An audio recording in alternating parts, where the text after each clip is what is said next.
Marcus hadn't meant to stare, but the diplomatic reception hall made it impossible not to notice her.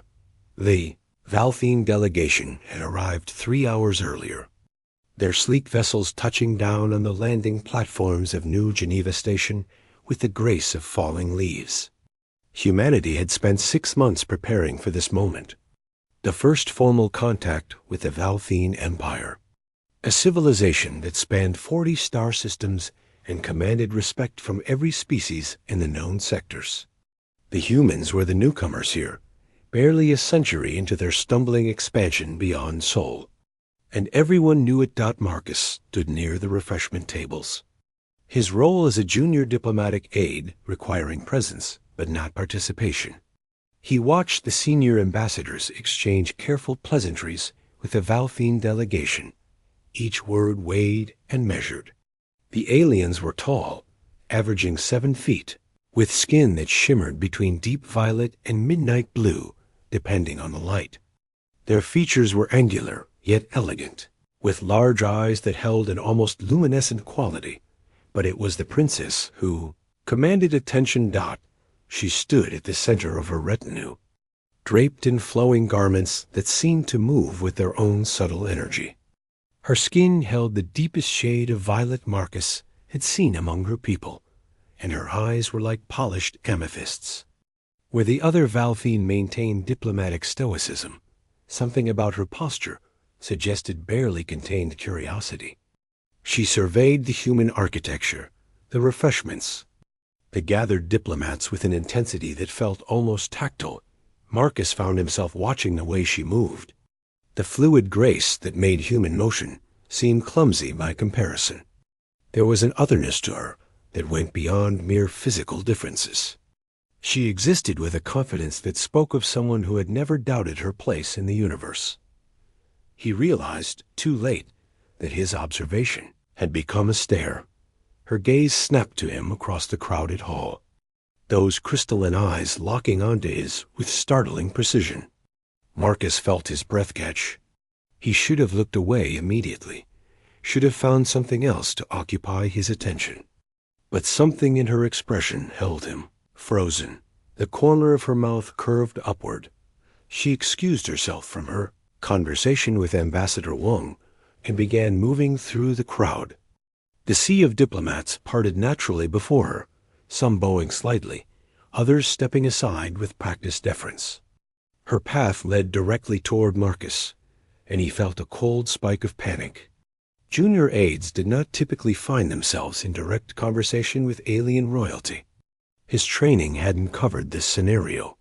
She stopped 3 feet away and up close. Marcus could see the intricate patterns of bioluminescence that traced delicate lines across her skin, pulsing faintly with what he assumed was her heartbeat. "You have been observing me for the past 12 minutes, she said, her voice carrying a melodic quality that the translator implants rendered into perfect English. Your attention has been quite focused. Marcus felt heat rise to his face. Your Highness, I apologize. I didn't mean to be rude. It's just that we've never seen anyone like your people before, and you're particularly striking, and I realize that sounds worse somehow." The smile widened. "You like what you see, don't you, human?" The directness of the question nearly made Marcus choke on nothing. Several nearby diplomats had noticed the interaction now, their conversations trailing off as they watched with poorly concealed alarm. This was exactly the kind of diplomatic incident that could derail months of careful negotiation. "I think your people are remarkable," Marcus managed, trying to find safe ground. "The Valthine have accomplished incredible things.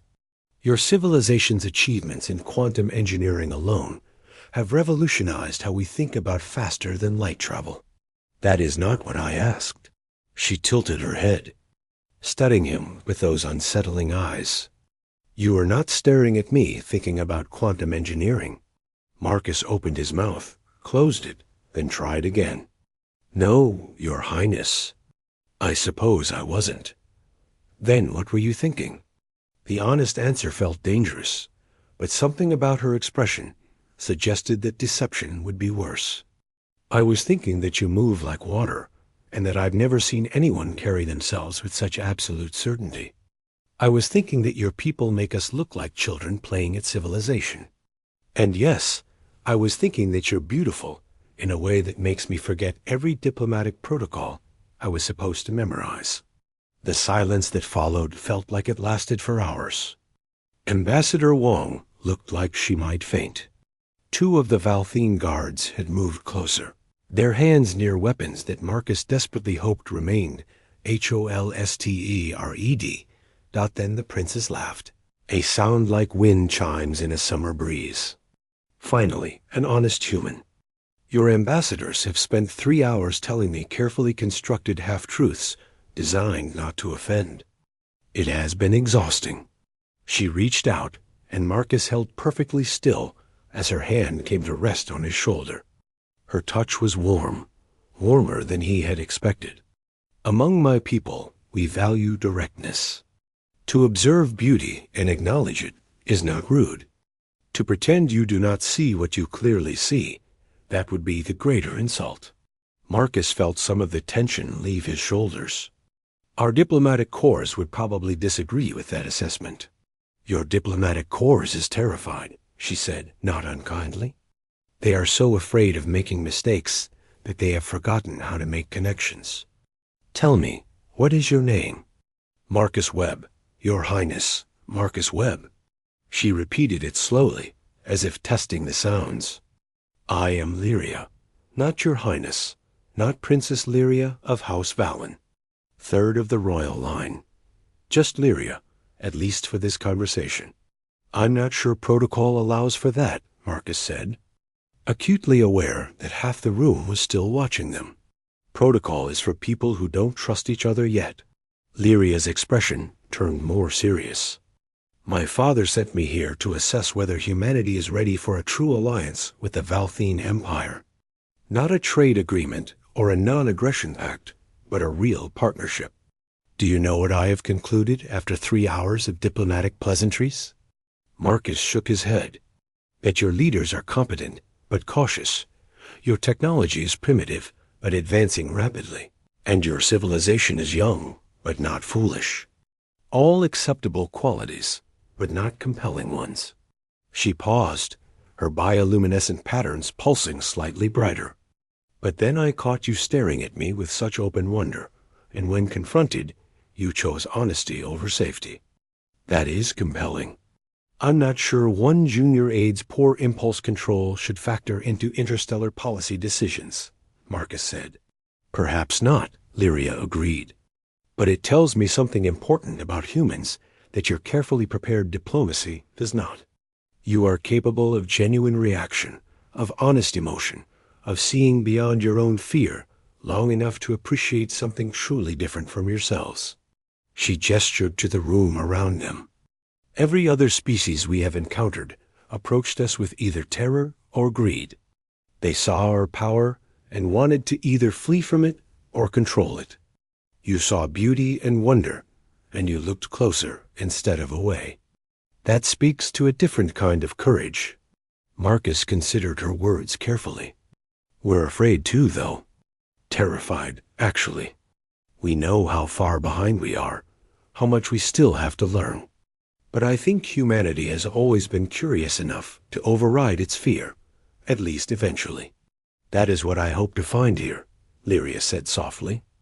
A species that reaches out instead of closing in. Ambassador Wong had gathered enough courage to approach, her expression a mix of relief and lingering concern. Your Highness, I apologize if our aid has been presumptuous. On the contrary, Lyria said, turning to address the ambassador, but not stepping away from Marcus. He has been refreshingly genuine. I would like to request his presence at tomorrow's technical briefings. His perspective may prove valuable. Wong blinked in surprise. Of course, Your Highness. Whatever you wish. As the ambassador retreated, clearly uncertain whether this development was positive or catastrophic, Lyria leaned closer to Marcus. You should know that among my people, prolonged eye contact is how we signal romantic interest. When I caught you staring, my first assumption was that you were attempting courtship. Marcus felt the blood drain from his face. I had no idea. I'm so sorry. I didn't mean to imply anything inappropriate. Don't apologize. That smile returned, warmer now. I never said your implication was unwelcome. She stepped back, her formal demeanor sliding back into place like a mask. Until tomorrow, Marcus Webb. Try not to stare too obviously at the technical briefings. We wouldn't want to scandalize your diplomatic corps any further. She turned and glided back toward her delegation, leaving Marcus standing alone near the refreshment table. His mind spinning. Ambassador Wong materialized at his elbow. What just happened? Marcus watched Lyria rejoin her people, saw her glance back once with that sane, knowing smile. I think I just accidentally initiated first contact on a whole different level. That's not funny, Webb. I'm not joking. Marcus couldn't help the grin that spread across his face. I think humanity just made its first real friend among the stars. Wong muttered something about filing reports and managing expectations, but Marcus barely heard her. He was too busy replaying every word of the conversation, too busy wondering what tomorrow's briefings would bring, too busy thinking about a princess who valued honesty over protocol.